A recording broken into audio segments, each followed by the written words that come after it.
Jersey hakkındaki bütün bildiklerinizi unutun. Jersey hakkındaki bilgileri bu çiftlikte İlhan abimden dinleyeceğiz.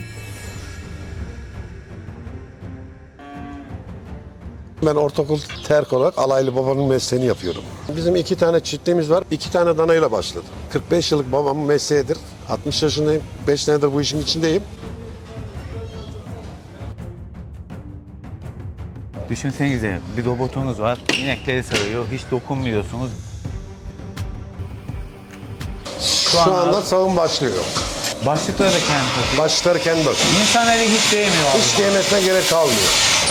Burada da her memenin bir değeri var İlhan abi. Aynen. Yani bir memede şurada bir sorun olsa buradan sana ikaz veriyor. Bizim hayvandaki sağlık sorunumuz varsa bizim cep telefonumuzdan mesaj olarak geliyor. Aynı zamanda kızgınlıkları da gösteriyor. Yani hangi saatte tohumlayacağımızı.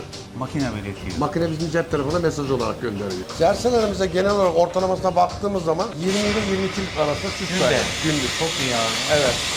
Bu inek biraz önce yani sabah sağımda 8 ile 800 gram süt olmuş. Şu anda 4 kilosunu sağdı. Bu memeden 900 gram sağmış. Ama beklediği süt 1 kilo 300 gram. Bu makine ciddi bir yatırım. Tabii herkesin bu makineyi alma şansı yok ama getirilerine baktığımız zaman bu makinenin alınması gerekiyor. Ben 2 tane hayvanla başladım bu işe. Ben bir alaylıyım. Okumadım. Babamın mesleğiydi. 2-4 oldu, 4-8 oldu. Şu anda 500'e yakın bir hayvan sayısında. Öbür çiftliğimizde de kırmızı et üretiyoruz. Burada da süt üretiyoruz. Üretim, üretim, üretim. Bu ülkenin çıkış kapısı da üretimde. Görmedikleriniz, duymadıklarınız hepsi de bu kapının arkasında. Öyle mutluluklar, öyle hikayeler ve çok başarılı bir iş hayatı var.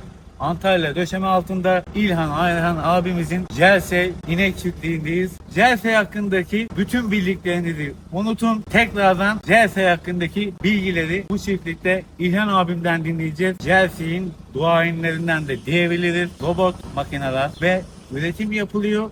Ürettiği sütü, eti, her şeyi kendi restoranında sergiliyor. Bir başarı hikayesine başlıyoruz. Abone olmayı unutmayınız. Herkes bu videoyu da can kulağıyla dinleyip izlesin. Her zaman ne diyorduk? Bir hayvanın, bir çiftçinin, bir üreticinin, köyde kalan bir insanın ürettiği buğdaydır, ettir, süttür. Kendi üretimini nasıl kendi değerlendirebilir? Bu çiftlikte onu da göreceksiniz. Hayalimdi. Herkesin belki hayali. Hadi hayallerimizi bu çiftliğin arkasında gerçeğe dönüştürüyoruz. Başlıyoruz. İlhan abim, Merhaba selam. İlkay'cığım. Merhabalar abim, selamlar olsun. O kadar görüştük ama nasip olmadı. Bugünmüş kısmet demek Bugün ki. neymiş abi? Çiftliğimize hoş geldin. Hoş bulduk abi. İlhan abi sabırsızlanıyordum. Evet. Güzel çiftliğin, üretimlerinin, şarküterine. Yani üretimden buradan şarküterine, tüketime bütün başarıyı kendi haznesinde toplamış. İlk defa hayalinizde göreceğiniz çiftlik. İlhan abi biz de seni gerçekten yürekten takdir ediyoruz. İyi bilgiler vereceğimize de inanıyorum. Başlayalım abi o zaman. İnşallah İlkay'cığım biz rol model olmayı daima gençlere örnek olmayı kendimize ilke ettik. Dedik ki ne yapalım dedik. Herkes hoşluğu simental yapıyor dedik. Bundan 5 yıl öncesi biz Antalya'da farklı bir ırk yapalım dedik. Jersey yapalım dedik. Jersey nedir dedik. Danimarka'dan ithalatımızı yaptık. 5 yıldır çiftliğimizde de Jersey ile devam ettirmekteyiz. Her zaman da merak ediyorduk. Jersey inek, Jersey inek. Ama Jersey ineği İlhan abiden dinleyeceğiz. Bütün bildiklerinizi unutun. Yeniden Jersey ineği İlhan abiden tanıyacaksınız. Gerçekten ben şaşırdım. Siz de şaşıracaksınız. Sağlıklı süt, sağlıklı gençler, sağlıklı gelecek. Sağlıklı yaşam dileyelim abi. İlham abi, Antalya'da döşeme altındayız. Şimdi herkes diyecek ki ya Antalya'da sıcakta Jersey ineği döşeme altında. Abi zorlanmadın mı hiç bu ineklerinde bunlardan? Tabii ki zorlandığımız yerler oldu ama o kadar ciddi bir şekilde de zorlanmadık. Antalya'da döşeme altı demek merkeze göre biraz daha yüksek. Evet. Çiftliğimizi de buna göre yaptık. Yalnız aspiratörlerimiz takılacak, onlar gelmedi. Sıcak stresiyle de müdahale edilince oluyor. Yeter ki siz istekli olunca olmayan bir iş yok. Burada görmüş olduğunuz hayvanlarımız bizim anaç ineklerimizin olduğu grup diyoruz biz buraya. Annelerin olduğu grup diyoruz. Buradaki cerselerimiz de kuru döneme ayırdığımız ve doğumu. Burası bizim doğumhanemiz. Abi o zaman şunu şöyle anlıyoruz. Burada Jersey ineğinin sağımı değil, üretimi de yapılıyor. Tabii ki, tabii ki. Biz burada kasaplık hayvan üretmiyoruz. Damızlık üretiyoruz. Ülkenin damızlık eti ihtiyacına, süt ihtiyacına karşılık veriyoruz.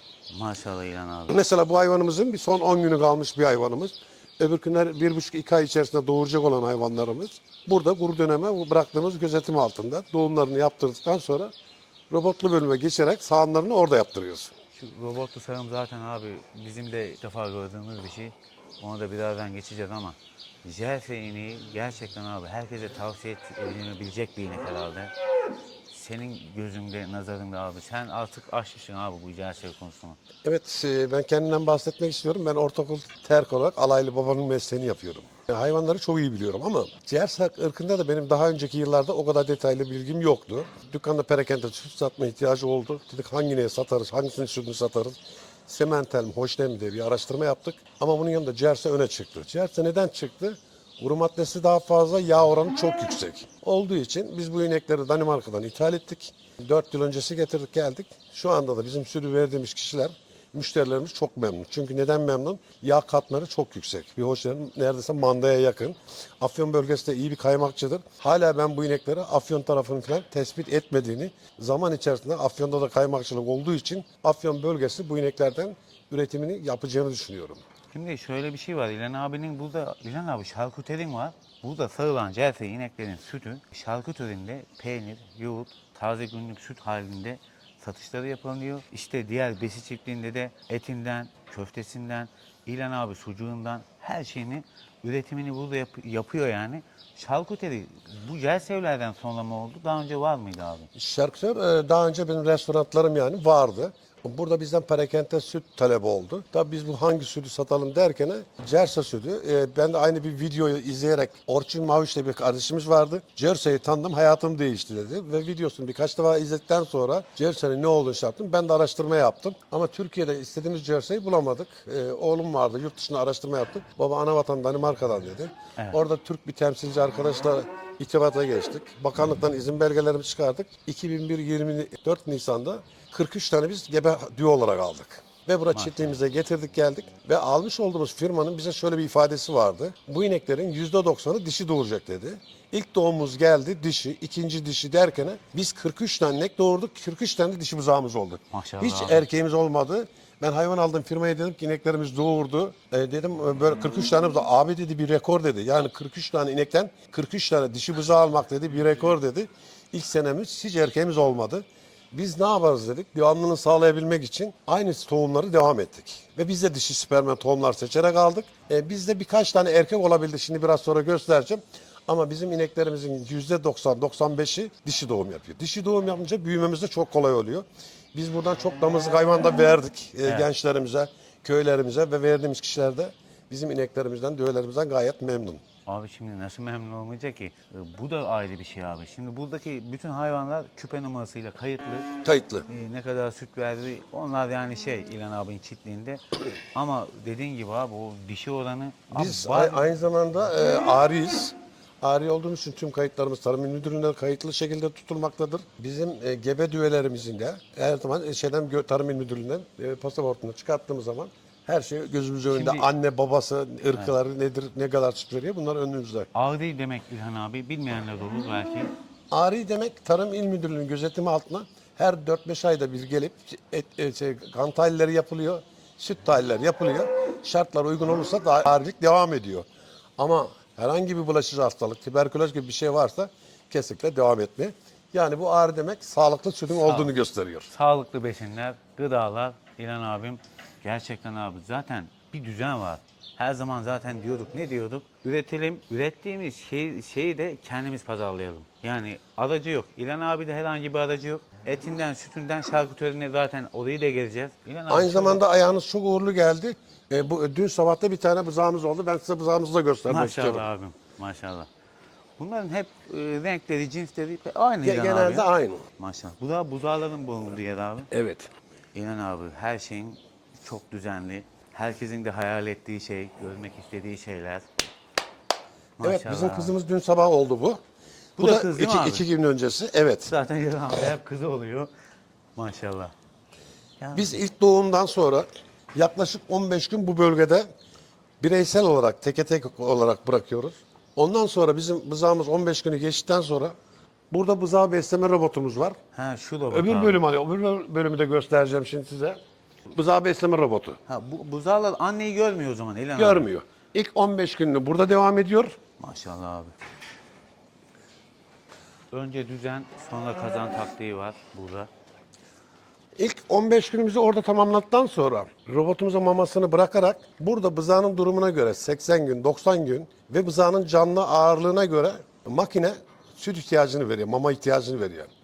Ve ishal olayında daha az oluyor ve olmuyor. O zaman makine biz buzağı besliyor abi. Aynen Kontrolünü bızağa yapıyor. vermiş olduğu mama 3'e bölerek, yani hepsini bir anda vermiyor. 3'e bölerek şekilde veriyor. İhtiyacı kadar. İhtiyacı kadar. Fazlasını alamıyor buzağı. Kesinlikle aynı. Ha, bu bilgiler falan ilk defa bizde. Ya görüyorsunuz bak YouTube'la ördürdüğümüz gibi aynı zamanda bir banyodaki tuvalette gibi fayanslarımızı yaptık. Bizim için temizlik çok önemli. Yani temizlik olmadığı takdirde bızağı ölümlerinin daha fazla olacağını düşünerek elimizden geldiğince çalışan arkadaşlarımız da gayet düzgün ve temiz bir şekilde işlerini yapmaktadır. Çok iyi abi ya. İlhan abi en çok merak ettiğim şeye gidelim. Düşünsenize bir robotunuz var, inekleri sağıyor, hiç dokunmuyorsunuz, dezenfektesini yapıyor. Bir ineğin günde kaç kilo süt verdiğini her şeyi şimdi İlhan abim bize anlatır. Robot sağım makinesi değil abi. Bir Değil. robot insan var içeride, insan gibi aynı. Abi çok farklı bir şey ama bu inekler abi hepsi aynı abi. Şöyle bakıyordum. Aynen. Yani bir alacası sihir olmuyor değil mi İlhan Olmuyor, abi bunlar? olmuyor. Peki İlhan abi, sen buradan köylere verdiğinde köylerdeki meraya uygunluğu sıcağı mı sever, soğuğu mu sever, dağlık alanı mı? Ya sıcağı hiçbir canlı hayvan sevmez. Evet abi. Hele ben Anadolu hayvanı olduğunu düşünüyorum. Neden? Cütte ufak yapı olduğu şekil meradan çok iyi yararlanan bir hayvan. Ben öyle düşünüyorum ki Afyon'da olsun, Isparta'da olsun böyle merası olan yerlerde bu ineklerden daha çok randıman alınabileceğini. Benim şu anda 4. doğumda olan ineklerim var, 5. Hatta bunlarda 8, 9, 10 bızağda alınabildiğini biliyorum. Maşallah abi. Yani bir hoşleninden 3. buzağdan sonra hoşleni bıçağa görmenden zorunda kalırsın. Çünkü el ayak olarak dayanıklı olmaz. Bunlar günde süt ortalamasını falan içeride göreceğiz. Biz zaten. Antalya'nın sarı kızları diyoruz bu. Bizim için bunlar çok değerli. İlhan abi inşallah gerçekten isterim. Harika şeyler. Bunların buzağlarından talep olursa size ulaşabiliyorlar. Tabii şu anda bizim sıramız var. Yani rezervasyonla. Tabii Ekim ayına kadar verilecek olan birkaç tane düvelerimiz vardı. Onlar gebeleştiği zaman onları veririz. Ama Ekim ayından sonra isteyen olursa yine şey yaparız. Yardımcı Tamam. oluruz yani. Bizim gayemiz zaten bunu sadece İlhan Ayan olarak biz burada jersey yapalım değil. Eğer bunu birilerine faydamız olursa verirsek ve bunlardan damızlık yaparlarsa Allah razı olsun derlerse biz daha çok mutlu olacağız. Abi sen başında seni tanıdığım kadar zaten söyledin. Biz de İlhan abi gençlere ne gösterebiliyorsak, ne bırakabiliyorsak, sağlam bilgiler bırakabiliyorsak zaten ne mutlu Tabii dedi ki. İlhan abim. Bizim 2 tane çiftliğimiz var. Ben bir alaylı olarak 2 tane danayla başladım. 45 yıllık babamın mesleğidir. 60 yaşındayım. 45 senedir bu işin içindeyim. Hala bir çiftliğe giderken bir çocuğun Luna Park'a gider kadar heyecanlı ve zevkli olarak gidiyorum. Bu şekilde işini seversen başarının olmaması mümkünatı yok. Biliyorsun Antalya'da Akdeniz bölgesinde hiç kimsede robot yoktu. Biz dedik bunu nasıl yapabiliriz dedik. Görüşmeler yaptık, aldık. Çiftliğimize kurdurduk. Robottan da çok memnunuz. Nasıl memnunuz? Yani biz yine sabah öğlen sayıyorduk. 2 yön sayıyorduk. Ben dahi sağsam dahi sağında hata yapabiliyordum. Ama robot böyle bir hata yapmıyor. Ve 3 defa sağdığı için verimde de %20 gibi artış var. Aynı zamanda ben her ineğin başına bir tane bakıcıyla var. İşte ne bileyim meme ağrısıdır, ayaktır, kızgınlıktır, bunu takip edemem. Ama bizim robotumuz ne gibi sağlık sorunu varsa bizim cep telefonumuza gelerek bize anlatıyor. Ön sağ memede sıkıntı var diyor. Biz bunu anında müdahale ettiğimiz zaman ve kurtarmamız da çok çabuk oluyor. Ama o zaman sütü değiştim. İlker'cim bir de şöyle bir durum var. Eğer süt bozulduysa, antibiyotik falan varsa tanka basmıyor, çöpe veriyor. Makine. Makine çöpe veriyor. O sütü vermiyor. Diyor ki 44 nolu hayvanın sütünü diyor çöp diyoruz, çöpe gidiyor. Mesela ağız sütü var. Ağız sütünü kesinlikle tankımıza karıştırmıyor. Ne gün normal süre dönüşünceye kadar 4 gün 5 gün boyunca çöpe veriyor. Yani çöp dediğimiz biz yine buzağlarımıza değerlendiriyoruz. O şekilde kullanıyoruz. Daha videonun başındayız. Daha güzel şeyler bekliyor bizi. Yani burada bir tek çalışan var galiba gördüğüm kadarıyla. Evet İlkay Bey, bizim bir tane çalışanımız var. Biliyorsun robotun sayesinde şu anda bir tane hayvanımız robota herhalde sağıma girmek istiyor galiba. Belki sağım saati geldi. Abi bunlar sağım saati gelince kendi mi giriyor? Tabii ki içeride bir ödül yemi olduğu için kendisi girir. Eğer sağım saatine erken girirse robotumuz onu geri çıkarır. Eğer sağım saatte geldiyse sağımını yapar. Abi şu olay gerçek değil Şu mi? anda bir sağıma girmiş bir tane hayvan görüyoruz.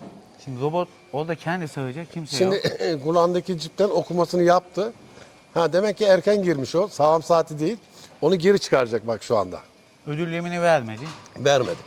Ve yukarıdan ufak da bir değnekle hayvanın çıkmasına müdahale ediyor. Aynen abi, sopayla vuruyor hayvanı. Bekliyor hala. Şimdi ikinci bir iğnemiz giriyor. Abi şimdi o iğneyi sağmadı, gitti Sağmadı. o. Onun yani sağım saati gelmemiş. süt yok diye yani. Yani bir saat 2 saat sonra onun sağım sırası. İnek de bunu biliyor. Sonra mı geliyor abi bir saat Tabii sonra? bir saat sonra tekrar robotu yokluyor. Çünkü orada bir ödül yemi var. Bu ineğimiz tamam herhalde. Evet bu iğnemiz şu anda sağım başladı. İçeriden de size gösterebilirim. Hangi memeden nasıl süt çıktı, kaç litre süt verecek. Sağımı canlı olarak görmek istiyoruz. Abi her şeyi geçtiğinde bu ineklerin oraya kendinin gitmesi, sağıma girmesi gerçekten İlhan abi, böyle bir şey belki ilk defa sizler de ilk defa görüyorsunuz. Daha ne maceralar Avrupa var. bu robotlu sağıma geçeli çok oldu. Bizde son 4-5 yıldır hızla robotlarımız yaygınlaşıyor. Bu başlamış mı abi? Şu anda ön sağım. Ön sağım. Memelerin temizliğini yapıyor.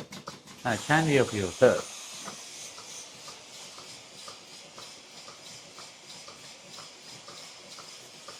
Yani robot ilk önce bunların memelerini temizliyor. Hepsini. 4 memenin temizliğini yapıyor. Bak bak ne kadar da belli ya oradan.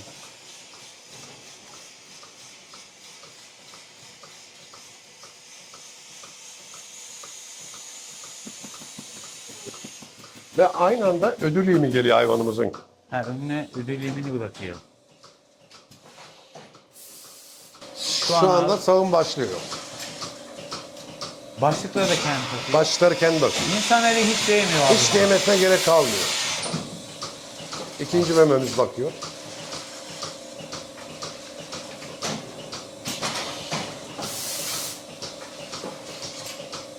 Üçüncü etapta abi.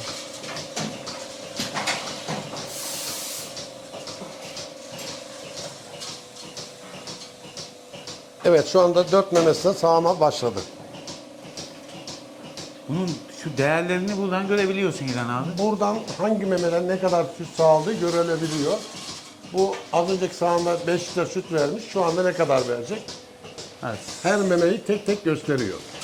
Şu sabahki verdiği süt değil mi? 5 Evet. kilogram verdiği Evet. sabah. Günde 3 kez sağılıyor. Evet. Bu inek herhalde bir de yakın gebe herhalde. Gebe, tabii. Aynen. Gebe bir inek. Biraz önce ben Eğer sütte bir antibiyotik varsa şurayı da gösterebilirsek çöp diye antibiyotik sütü de tankımıza karıştırmıyor. Ve buradan da biz de çöpe de gönderiyoruz. Sağlıklı bir sütse tanka basıyor. burada da her memenin bir değeri var İlhan abi. Aynen. Yani bir memede şurada bir sorun olsa buradan sana ikaz veriyor. Yani Aynen, sıkıntılı bu kesinlikle. ineğin. Ağrısı var veya intihaplanma var gibi. Buradaki yağ oranlarını falan veriyor mu İlhan Yok abi? buradaki yağ oranını vermiyor. Vermiyor değil mi? Ama bizim hayvandaki sağlık sorunumuz varsa bizim cep telefonumuzdan mesaj olarak geliyor. Aynı zamanda kızgınlıkları da gösteriyor.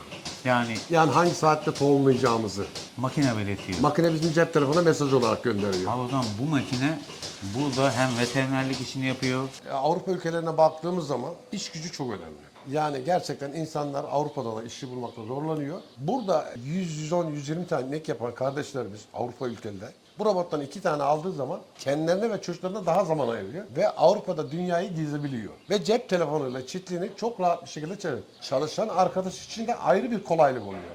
Çünkü sağımla uğraşmıyor. Her ne kadar sağımlarda biz dahi yapmış olsak hata yapabiliyoruz. Elemanlarımız hata yapar. Ama robot hata yapmıyor. Bak şu anda ilginç bir hayvanımız geldi. 3 memeli hayvanımız geldi. 3 memeli ne yapıyor? Bir memeyi takmıyor. Bir memeyi takmıyor ama 3 memeyi varsa şu anda eğer sağım saati geldiyse, evet sağım saati gelmiş. Şu anda yapmış olduğu iş memelerin ön sağımlarını yapıyor, yıkamasını yapıyor. Tekrardan yapıyor. Biraz önce biz muhabbete diğer inek girdik. Robot şimdi robotu sonuna kadar izleyeceğiz. Robot dezenfektelerini de yıkamalarını yapıyor. Abi 3 meme, 2 meme de olsa algılıyor mu? İki İlhan meme abi? daha olsa buraya biz sisteme giriyor. Sağ ön memeyi takma diyor, takmıyor. Bu hayvan tanıyor. Kulağında bulunan ciple makine hayvanı tanıyor. Evet. Sol ön meme zamanında kör olmuş. Ama hiç sorun değil. 3 memeden de aynı sütü alabiliyoruz. Ve bizim rekor bir hayvanımız bu. Bizim ilk gözümüzün ağrısı diyoruz. İnci bunun ismi. Maşallah abi. 33-34 litre kadar süt sağlıyor. Bu Celse'lerin ortalama süt hepsinde. Ortalaması abi. Cerselerimize genel olarak ortalamasına baktığımız zaman 20 ile 22 arasında süt Günde. veriyor. Günlük. Çok iyi abi. Evet. Yani cersenin bir de özelliği şöyle. Bir hoşlayan hayvana göre %30 daha az yem tüketiyor. Hoşlayanı doyurmak bayağı da zor oluyor. Ve bunun yağ değeri olduğu için daha yüksek katma değerli satılıyor. Evet. Bir de bunun peynir yoğurdu daha katı çıkar. Tabii ki mesela şu anda bende fazla sütüm yok. 800 litre kadar bir sütüm var. Mesela dondurmacılardan acayip bir talep geliyor. Biliyorsun Antalya'da da sıcak bölgede dondurma tüketimi bayağı fazla. Evet. Ama ileride biz yeni yapacak olduğumuz çiftliğimizde inşallah orayı da çekeceğiz. İnşallah abi. Orada hedefimizde 250 sağmal var. Daha çok insanlara damızlık güve satabilmek, daha çok sağlıklı süt üretmek, insanlara faydalı olmak. Ne güzel abi. Üç tane taktı. Şu anda gördüğünüz gibi bir memeyi takmadı. Çünkü takmasına da gerek yok. Kör olduğu için 3 memeyi taktı. Şu robotlu sistem gerçekten abi zaten her zaman ne diyorum, en iyi bilgileri sizlere vermek için uğraşıyoruz. En iyi çekimleri yapmak için uğraşıyoruz. Ve en iyi başarı öykülerini sizlerle paylaşıyoruz. Bizim de zaten Dağda Yaşam kanalımızdaki belki en iyi inekler videolarından biriyleyiz şu an. Devam edeceğiz. Zaten dezenfektesini, yıkamasını onları da göstereceğiz şimdi. Hemen 2 dakikaya sağım bitmek üzere. Bitince memeler nasıl dezenfekte yaptığını ve ayaklarını, tırnaklarını makinenin de nasıl yıkama yaptığını da göreceksiniz. Buradan İlhan abi zaten bir memenin ne kadar kilo verdiğini de ölçüyor. Aynen. Şöyle diyelim İlker'cim. Bu inek biraz önce yani sabah sağımda 8 ile 800 gram süt olmuş. Şu anda 4 kilosunu sağdı. Bu memeden 900 gram sağmış. Ama beklediği süt 1 kilo 300 gram. Bundan 4 kilo 200 gram sağmış. Şu anda beklediği süt, sağdığı süt 1 kilo 800 gram. Buradan 3 sütle bekliyor. 1 kilo 700 gramını sağmış. Yani hangi memeden ne kadar süt sağladı da çok net bir şekilde. Bir de sene sonunda 1 yıl boyunca ne kadar süt verdiğini makinemizden öğrenebiliyoruz. Bir inek 12 ay boyunca sana diyor ki 1 ton süt vermiş. Aynen. Abi çok iyi ya. Yani bunların muhasebesini tutsan belki bir tane adam tutarsın. Şimdi gibi. şöyle demek istiyorum. Bu makine ciddi bir yatırım. Tabii herkesin bu makineyi alma şansı yok ama getirilerine baktığımız zaman bu makinenin alınması gerekiyor. Verimde de yapıyor? artış var. Ha. Şu anda memenin birinde sütü bitti. Onu 1 kilo alıyor. aldı. 1 Ama kilo 300 gram verdi. öbür memede süt olduğu için sağımını devam ettiriyor. Yani memede süt bitince makine o süt biten şeyi alıyor. Alıyor, meme başlığını alıyor. Ama robotta her şey var ya. Bu teknolojiye nasıl sahip olabildim? Personel sıkıntısı, şimdiki personelimden Allah razı olsun çok daha memnunum ama neredeyse inekten çıkmak üzereydim sağımdan dolayı. Bir tane veteriner hekim arkadaşım vardı, abi robota niye geçmiyorsun dedi. Ya robota geçmedik falan dedim. Birkaç tane bizden önce robot kullanan Isparta'da falan gördüm. İzmir bölgesinde gördüm. Bu robota geçen arkadaşlarla görüşmelerinde robottan çok memnun olduklarını öğrenince ben de iletişime geçerek, telefon markayla irtibata geçerek çiftliğimize robotumuzu aldık. Şu an ikinci memeyi bıraktı. O da 2 kilo 800 gram vermiş. İlhan abi. Evet. Diğerini salıyor. Şu Salon an devam o da ediyor. 3 kilo 700 gramda ve totali çıkartacak buraya. Şu an totalde de 7.900 8 kilogram olmuş. Sabah da 8.800. Evet. Aşağı yukarı iki sarımda da aynı. Bu üçüncü sarıma girecek bir de değil mi Girecek. abi? Bu gece 10 gibi bir sağım daha O yaptım. zaman 30 kiloya falan takar. 27-28 28 olur. Şu anda görmüş olduğumuz işlem İlker Bey memeleri yıkıyor. İlaç yapıyor.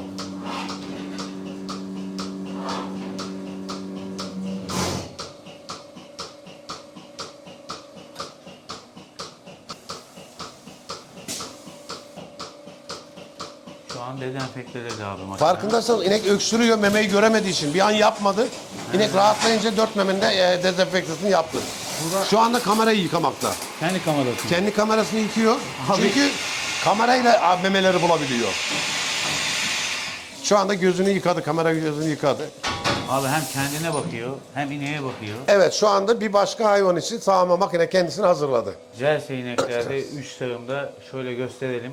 Sabahki verdiği süt oranı 8.8, şu an öğlen 7.9 gram. Bir de akşam 3 sağım olacak. Yaklaşık 24-25 litrenin altında değil yani. Çok iyi abi, şimdi bunun şimdi Jersey deyince insanların aklına ne geliyor? Benim öyle geliyordu. Günde 5-10 kilo süt veriyor. Şimdi İlkay'cığım bu ülkedeki hayvancılıkla ilgili en önemli sorun ne diye bana bir soru sorsalar bizim ülkemizde bilgi eksikliği var. Evet. Bilmiyoruz, öğrenmeye niyetimiz yok. Ben 60 yaşındayım hala bir şeyler öğreniyorum. Eğer ki bilinçli yaparsak, yüksek verim alırsak para kazanırız. Bu ülkedeki ne sütün fiyatının ucuz olması, yemin pahalı olması. Sadece verimlerimizi tam alamıyoruz. Bilgi Yanlış- eksikliğimizi, yanlış yöntemlerle hayvancılık Yöntemler. yapıyoruz. Doğru ve bilinçli yaparsak hayvancılık para kazanıyor. Az da olsa ülke ortalamasında %5 gibi gerçekten bu işi layıkıyla bilen arkadaşlarımız var. Bu arkadaşlarımız da bu işte ben de dahil içerisinde para kazanıyor. Ben açık konuşayım abi, 10 kilo falan 15 kilo o bantta veriyor sandım. Ama Değilmiş. oraya gittiğimiz zaman ilk ay neyi görürüz? Kötü bir ahır şartlarını görürüz. Kötü bir hayvan konforunu görürüz. Önde beslemesi düzgün değildir. Doyumluk değil, tadımlık vermiştir. Doyurmadan hayvanı almak Allah'a mahsus. Önce biz hayvanımızı doyuracağız, ondan sonra hayvan İşte bizim. en başında ne söyledin abi? Danimarka'dan en iyi düveleri getirdik diye. Aynen. Yanlış hayvan seçimi de buna Biz engel bak olabilir. burada boğa kullanmıyoruz. Biz tohumlarımızı seçerken özel tohum. Tohum biraz pahalımış, hiç önemli değil. Çünkü gelen hayvanın kalitesi bizim için çok önemli. İyi tohum kullandığımız zaman benim düvelerimde de birinci bızağda 24-25 kilo Allah'a şükürler olsun çok rahat bir şekilde alabiliyoruz. İlk bızağlarında, ikincilerde de 30 kilo. Ya. O zaman ne diyoruz? Bilgi, gezip görmek en faydalısı o ya. O yüzden de Dağda Yaşam kanalımızı takip edin. Ben Çok burada şarkısını- sesimizin ulaştığını, senin kanalının çok ciddi şekilde izlenme oranlarını biliyorum. Zaten önce sizle görüşmüştük. Genç kardeşlerimize üretimden kopmasınlar. Üretimi yapsınlar. Ben 2 tane hayvanla başladım bu işe. Ben bir alaylıyım. Okumadım. Babamın mesleğiydi. 2-4 oldu, 4-8 oldu. Şu anda 500'e yakın bir hayvan sayısında. Öbür çiftliğimizde de kırmızı et üretiyoruz. Burada da süt üretiyoruz. Üretim, üretim, üretim. Bu ülkenin çıkış kapısı da üretimde. O zaman İlhan abimin ürettiği budağları görelim. Diyeceksin ki bak buradan başarıdan başarıya geliriz ama şimdi abi ineklerin çok güzel de bir de buzağlarına baksınlar. Tabii ki, Oradan tabii ki. İlhan abimize diyelim bu iş oluyor. Herkes ineği besler ama üretim çok zor değil mi İlhan abi? Evet. Üretim çok yani başarı Evet, zaten ben burayı üretimden da geçiyor. göstermek istiyorum. Bizim buradakiler anne adaylarımız. Yani 19-20 aylık, 4 aylık, 5 aylık, 6 aylık arasında gebe hayvanlarımız. Bunları satış oluyor değil mi abi sende? Ekimden sonra olur. Ha, bu şekilde satıyorsun. Bu şekilde satıyoruz. Ve tohumlar Tohumlanmış şekilde, ari olarak. Abi, kaç aylık oluyor karnındaki buzağı İlhan abi? 5 aylık olabiliyor, 6 aylık oluyor, 7 aylık oluyor o şekilde. Abi şimdi verirken bile yani boş değil de insanlara yani köyden birine vereceksin. Karnında gebe, sağlıklı hayvan veriyorsun Evet. anladığım kadarıyla. Senin bölgende biliyorsun Afyon'da çok ciddi şekilde bir kaymakçılık var. Var abi çok. Yağlı suda ulaşmak çok zor. Simental yapıyorlar, hoşlenlerin yağ oranları düşük.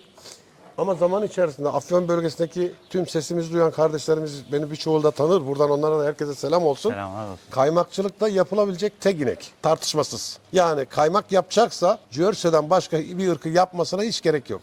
Abi işte dediğim gibi yine konu başa gelecek ama bilgi eksikliği. Aynen. Ben de Cerfe'yi düşündüm. 10-15 kilo diyorlardı ama 10-15 kilo deyince diyor ki köylüler. Yani bizler herkes diyor ki az süt veriyor. Değil. İşte Değil. gerçeğini bilmek, gerçeğini yerinde görmek zaten İlhan abi Yediğini süde çevirebilen tek hayvan. Daha fazla süde çevirebilen. Mera'da yayılsa bizim dağlarda demek. Mera'da yayılıp da eğer sabahleyin akşam yem verse dahi gitse gelse dahi affedersin bunun ölüsü dahi 18 litre süt yapar. Maşallah abi. Ve Anadolu'nun her karış toprağında da ufak cütteli hayvan olduğu için çok da kargasları ağır olmadığı için her şekilde yayılır. Şimdi bazen biz süt yapıyoruz, peynir yapıyoruz, koyunlardan da yapıyoruz. Biz kuyruklu koyun peyniri yapıyoruz ve pırlak koyunların sağımında bazen yapıyorduk. Pırlak koyunu sağarsak 5 kiloda 2 kilo veya 1,5 kilo peynir çıkıyor. Ama kuyruklu koyunu sağarsak ne oluyor? 5 kiloda 3 kilo, 4 kilo peynir veriyor.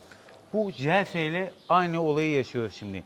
Bir ineğin 50 kilo süt vermesi önemli değil. İneğin yağ değeri yani biz öyle deriz köyde. Peynire ne kadar çıkıyor? Suyuna Kesinlikle. ne kadar çıkıyor? Kuru maddesi İlker'cim. Kuru Aynen. maddesi yüksek olursa peynirimiz ve almış olduğumuz ürünlerimiz, tereyağımız daha fazla olur. Ben şurayı Maşallah göstermek istiyorum. Bunlar gebe düveler. Gebe Satışa düvelerimiz. Bunlar gidiyor İlhan abiden. Evet, bizim, Ve gebe olarak gidiyor. Gebe olarak gidiyor. Ekim'e kadar şu anda randevulu ve kendimize ihtiyaç. Bunlar da yeni adaylar. Bunlar da yeni adaylarımız. Bunlar da 5-6 ay sonra 8 aylık, 10 aylık, 14-15 aylık oldukları zaman tohumlanıyor bunlar.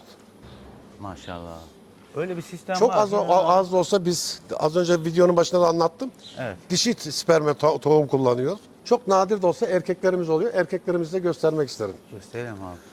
Şimdi buzağı oraya doğuyor. Oradan buzağı biraz büyüyünce buraya. Buradan da O az gebe... önceki bakmış olduğumuz buzağı besleme robotundan 80 gün doldurur sütten ayrıldıktan sonra bu bölüme geliyor. Bu bölümde yeme alıştırdıktan sonra bu bölüme geçiyor. Gebeleştiği zaman da karşıya geçiyor. Senede böyle bir 45-50 inekten 3-4 tane erkek buzağımız oluyor. Maşallah abi. Bunları danalar, bunları eşleştirme yapmıyorsun. Yapmıyoruz Tohumlama efendim. yaptığın için. Bunların ne amaçla Mesela kullanıyorsun? bunlar kurbana çok güzel geliyor. Evet. Çok bir hoşten kadar büyümüyor. Bir simental kadar kilo almıyor. Erkeklerini çok besiye elverişli bir hayvan değil. Evet. Ama dişileri çok kıymetli. Tabii ki alıyor. Bu dana mesela 7-8 aylık dana kötü değil ama bir simental gibi de değil yani. Ama bunların et lezzetinde bir değişiklik var mı abi? Lezzetli. İşte o önemli. Lezzetli. Onu soracaktım abi ben sana. Lezzetli. Çünkü biz her zaman deriz yolculuklarda dağcılıkların eti daha lezzetli Tabii ki. olur.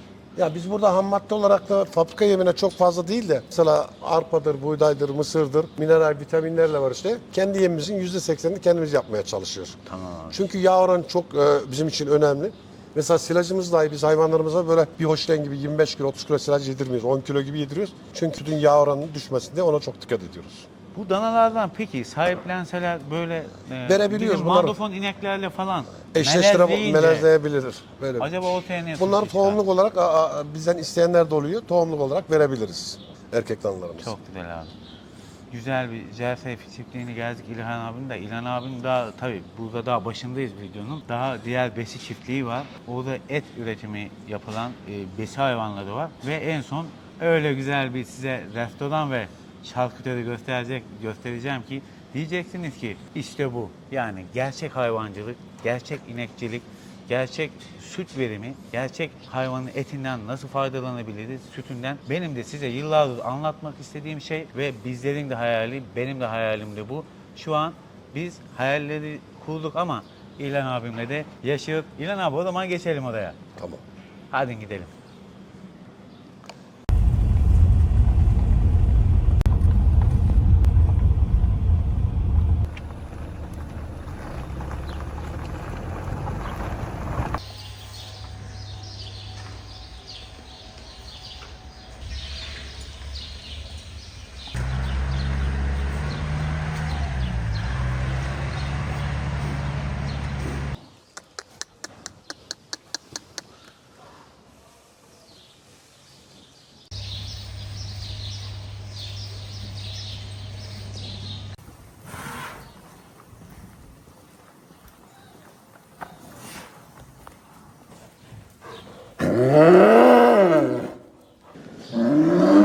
Jersey ineklerimizi sağdık, üzerine elde ettik.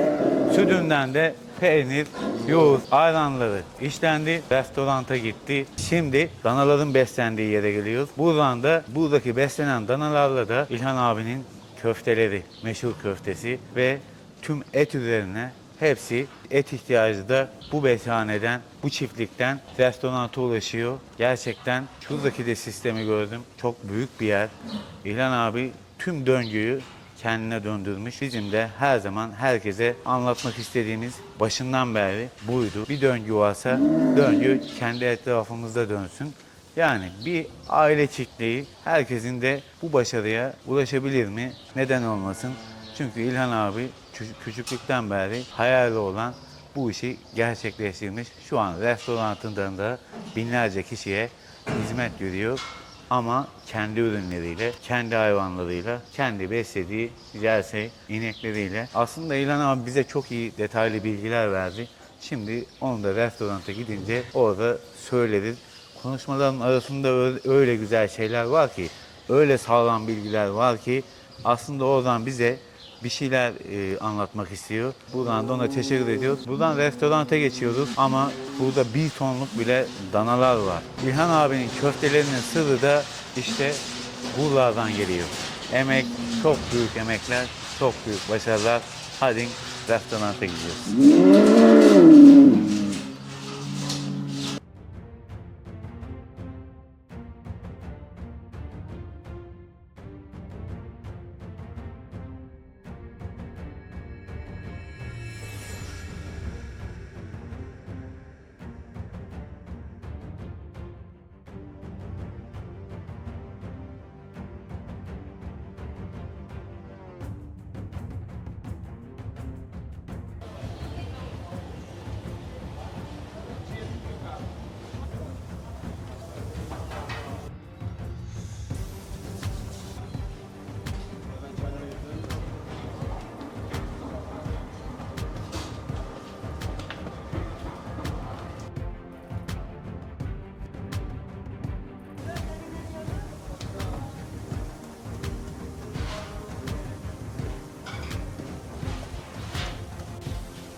En başında anlattığımızdan beri ne diyorduk? En iyi şekilde üretiyoruz ama ürettiğimizi hep dışarıya pazarlıyoruz. Başkalarına pazarlıyoruz. Ama İlhan abinin hayatı öyle değil. İlhan abi çiftliklerinde ürettiği sütü, eti işte bu restoranında burada halk ile buluşturuyor. Ben de her zaman ne diyordum? Yapmamız gereken hayatta bu. Ürettiğimiz şeyleri kendimiz değerlendirmek. Eğer ürettiğimiz şeyleri kendimiz değerlendirirsek bu hayatta en başarılı insanlardan birisi de olabiliriz. Şimdi içeriye gireceğiz. Görmüş olduğumuz ineklerin sütlerini, yoğurtunu, köftesini yani kuşbaşından bütün ürünleri İlhan abinin kendisine ait. İşte başarının sonuna geldik. İlhan abinin yaptığı en büyük başarısı bence budur ve en lezzetlisi köfteleri.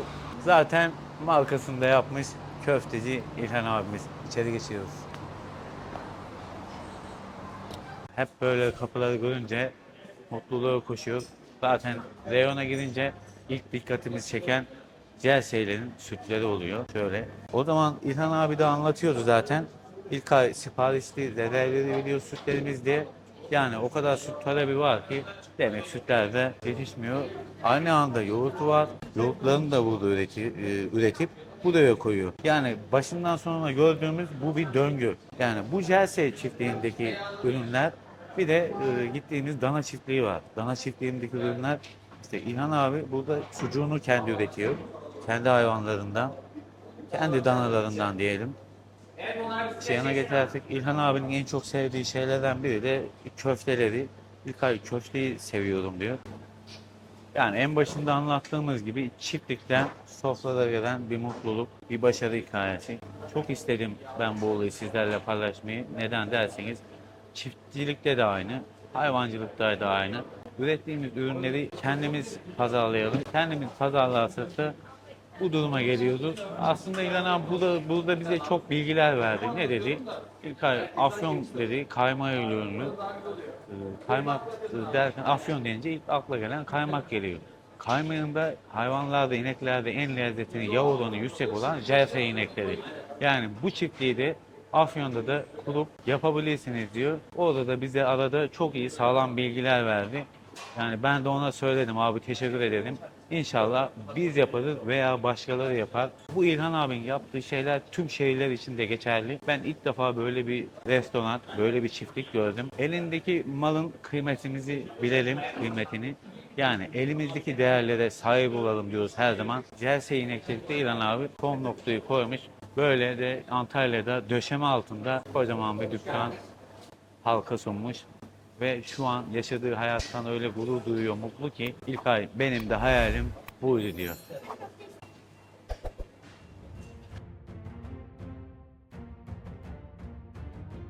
İsmim İlhan Ayhan. Aynı zamanda Antalya İli Kırmızı Et Üreticileri Birliği'nin yönetim kurulu başkanlığını yapmaktayım. 60 yaşındayım. Babamızın mesleği 45 yıldır sektörün içerisindeyim. Tabii ki babamızdan çok Allah rahmet eylesin. Aynı zamanda baba değil benim bir hocam gibi, bir ustam gibi bizi yetiştirdi. Aldığı sattığı hayvanları yapmak, hayvana karşı ayrı bir sempatim olması. Tabii ki o yıllarda ben de 2 tane danadan 2'yi 4 yaparak, 5 yaparak babamızın mesleği olan mesleği nerelere götürebiliriz diye. Tabii ki hep hedefimde üreticiden tüketici olmak. 13-14 yaşındayken bilen ben bu işi nereye götürebilirim? İşte Antalya'nın merkezine yakın bir yerde çiftliğim olsun. Burada üretmiş olduğum etimi, sütümü daha katma değerli nasıl satabilirdi? Çocuk yaşlarda projeler yapardım. Askerden geldikten sonra Antalya'nın yakın bölgesinde olan Başköy Mahallesi'nde şu andaki bulunmuş olduğumuz çiftliğimizde 93 yılında bu çiftliği yaptık. Burada ırk olarak Jersey yapıyoruz. Tabii ki bunun yanında bizim ikinci bir çiftliğimiz var. Orada da kırmızı et üretiyoruz. Biz çünkü ariyiz. Kırmızı et ürettiğimiz yerde süt üretmeyiz. Süt ürettiğimiz yerde kırmızı et üretmiyoruz. Ben burada gençlere şunu söylemek istiyorum. Yılmasınlar. Üretimin içinde bulunmalarını tavsiye ederim. Daha yüksek verim nasıl alınabilir? Neler yapılabilir? Yaptıktan sonra kesinlikle başarıyı yakamaları mümkün. Bir defa ne yaparsan yap, her yaptığın işi severek yapmak lazım. Ben bu işi severek yaptığım için kendimce başarıyı yakaladığımı düşünüyorum. Tabii ki hedefler bitmez. Daha üstün başarılar olabilir. Bunun yanında neler yapılabilir dedik. Bu sefer de restoran açtık. 2 tane de restoranımız var. Köftecilan markasıyla. Ve burada üretmiş olduğumuz etlerimizi, kırmızı et ürettiğimizi dükkanımızda mamule çevirerek köftedir, ızgaradır, çöp şiştir, pirzoladır böyle ürünler yaparak ve aynı zamanda kırmızı et satışımız da var. Aynı zamanda kendi sucuğumuzu da yaparak belirli bir noktada 70'e yakın çalışanımız var. Kendi üretiyoruz. kendi ürettiğimizi kendimiz satıyoruz. Her şey bilgi ve teknolojiye kesinlikle uymak gerekiyor. Bulunmuş olduğumuz çiftlikte bir robotla ilgili fahamlarımızı gördük. Robotun bize ne gibi katkılar oldu? Bir defa hayvanın sağlıkla ilgili bütün sorunlarını bize bilgi olarak geliyor ve aynı zamanda bizim verimimizi de artıyor. Çünkü biz ineği bir sabah bir akşam sağıyorduk ve robot sayesinde bazı inek 4 defa birden sağıma giriyor. Bu da verime yansıyor. Verimimiz artınca işimizin karlılığı ve kolaylığı geliyor. Ve iş gücü olarak da bizim elemanımız sağımla ilgili çok fazla sorun olmuyor. Tabii ki ilgilenmesi gerekiyor. Sağıma girmeyen hayvan da olabiliyor ama genelde %99'u kendisi giriyor. Robotu herkese tavsiye ederim. Kesinlikle kaçınmasınlar, araştırsınlar. Eğer uygun olduğu müddetçe tüm üreticilerimizin üretimlerini devam ettirmelerini ve bilgi dayalı üretim yapmaları, teknolojiye dayalı üretim yapılırsa başarı olmaması mümkün değil olmadığını düşünüyorum.